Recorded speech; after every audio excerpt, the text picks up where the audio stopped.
As you can see, the NAS server is connected to an external display. I've entered the command hostname, which provides us with the hostname that the Raspberry Pi has been given. This is a static IP, and this would be used to ultimately connect the desktop to the Wi-Fi router. So as you can see, the Wi-Fi router is not physically connected to the laptop. It, however, is physically connected to the Raspberry Pi. We can also see that the laptop is connected to the Wi-Fi named Tejas MNet, which is the Wi-Fi router here. And we can also see that the Raspberry Pi is connected to the same Wi-Fi. Now the next step is to actually connect the laptop to the Raspberry Pi's NAS.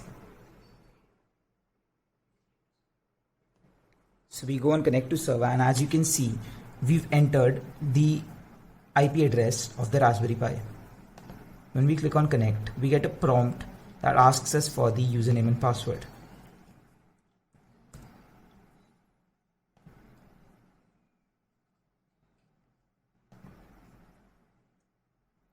As you can see, there are no files currently present in the NAS server, and this can also be demonstrated from the Raspberry Pi itself. So we see when we do ls in the Pi server directory, we get no file here.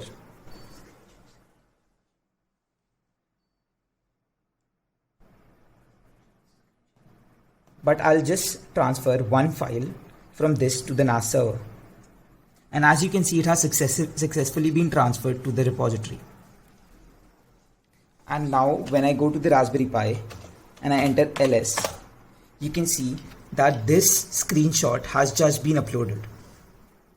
This successfully demonstrates the working of a Raspberry Pi NAS server. This is to demonstrate that the file that we transferred from another laptop to the NAS server has successfully been delivered. We've already demonstrated that the file reached the NAS server. Now we're trying to show if the file can be downloaded from the NAS server or not from a different device.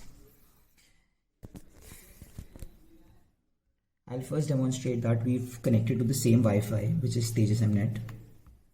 Now we are going to follow the same procedure. We'll go to Go, connect to the server, use the same IP, which is 192.168.0.12, and click on connect. We choose the Raspberry Pi 4 NAS server and we click connect. We can try that. It asks us for a password this time.